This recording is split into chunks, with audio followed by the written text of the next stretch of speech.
ಇವತ್ತು ಉತ್ತರ ಕರ್ನಾಟಕ ಭಾಗದಲ್ಲಿ ಬಹುಶಃ ಸುಮಾರು 27 ಸಕ್ಕರೆ ಕಾರ್ಖಾನೆಗಳು ನಡೀತಾ ಇದ್ರೆ ಅದಕ್ಕೆ ಮೂಲ ಕಾರಣ ದೇವೇಗೌಡರು ಅಂತಕ್ಕಂಥದ್ದನ್ನ ಈ ಸಂದರ್ಭದಲ್ಲಿ ನಿಮ್ ಗಮನಕ್ಕೆ ತರ್ತೀನಿ. ಇವತ್ತು ವಿದ್ಯಾರ್ಥಿಗಳು ಉದ್ಯೋಗ ಇಲ್ಲದೆ ಧಾರವಾಡದಲ್ಲಿ ದೊಡ್ಡ ಮಟ್ಟದಲ್ಲಿ ಪ್ರತಿಭಟನೆ ನಡೆಸ್ತಾ ಇದ್ದಾರೆ. ನಾನು ಮುಖ್ಯಮಂತ್ರಿ ಇದ್ದಾಗ 56,000 ಶಿಕ್ಷಕರನ್ನ ನೇಮಕ ಮಾಡತಕ್ಕಂಥ ತೀರ್ಮಾನ ಮಾಡಿದೆ. ಇವತ್ತು ಸರ್ಕಾರದಲ್ಲಿ 3 ವರ್ಷ ಆಯ್ತಾ ಬಂತು, ಈ ಸರ್ಕಾರ ಏನ್ ಮಾಡಿದ್ದಾರೆ ಯೋಚನೆ ಮಾಡಿ. ನಮ್ಮ ರೈತರ ಬದುಕು ಕೈಯೊಡ್ಡತಕ್ಕಂಥದ್ದು ಆಗಬಾರದು. ಕೈ ನೀಡಿ ಹೃದಯ ವೈಶ್ಯದಿಂದ ಕೊಡ್ತಕ್ಕಂಥ ಒಂದು ಶಕ್ತಿ ಈ ರೈತರಿಗೆ ಬರಬೇಕು ಅನ್ನೋದನ್ನ ಈ 93ನೇ ವಯಸ್ಸಿನಲ್ಲಿ ಅವ್ರು ಏನ್ ಹೇಳ್ತಾ ಇದ್ದಾರೆ, ಎಲ್ಲ ಅಭಿವೃದ್ಧಿಯನ್ನ ಕಾಣ್ತಾ ಇದ್ದೇವೆ. ಕೆಲವು ಹಳ್ಳಿಗಳಿಗೆ ಹೋದರೆ ಚರಂಡಿಯ ನೀರು ಅದನ್ನೇ ದಾಟ್ಕೊಂಡು ನೀವು ಹೋಗ್ಬೇಕು ಹಲವಾರು ಹಳ್ಳಿಗಳು. ಈ ಪರಿಸ್ಥಿತಿಯಲ್ಲಿ ಉತ್ತರ ಕರ್ನಾಟಕ ಇದೆ. ಇದಕ್ಕೆ ಕಾರಣಕರ್ತರು ಯಾರು? ಯಾತಕ್ಕೆ ಈ ರೀತಿ ಆಗ್ತಾ ಇದೆ? ಎಲ್ಲಿ ಹೋಗ್ತಾ ಇದೆ ದುಡ್ಡು?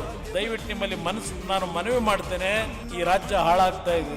ಈ ರಾಜ್ಯ ಸಂಪತ್ತು ಭರಿತವಾದಂತ ರಾಜ್ಯ. ಇದು ಏನು ಬೇಕಾದ್ರೂ ಮಾಡ್ತಕ್ಕಂಥ ಶಕ್ತಿಯನ್ನ ನೀವು ಕೊಟ್ಟಿದ್ದೀರಿ ಈ ರಾಜ್ಯ ಸರ್ಕಾರಕ್ಕೆ. ಆದರೆ ಇವತ್ತು ಎಲ್ಲದರಲ್ಲೂ ಲೂಟಿ ಹೊಡೆಯತಕ್ಕಂಥ ಕೆಲಸ ನಡೀತಾ ಇದೆ. ಎಷ್ಟೆಷ್ಟು ವರ್ಷ ಆಳ್ವಿಕೆ ಮಾಡಿದ್ರು, ನಿಮ್ಮ ಬದುಕನ್ನು ಏನು ಮಾಡಿದ್ದಾರೆ?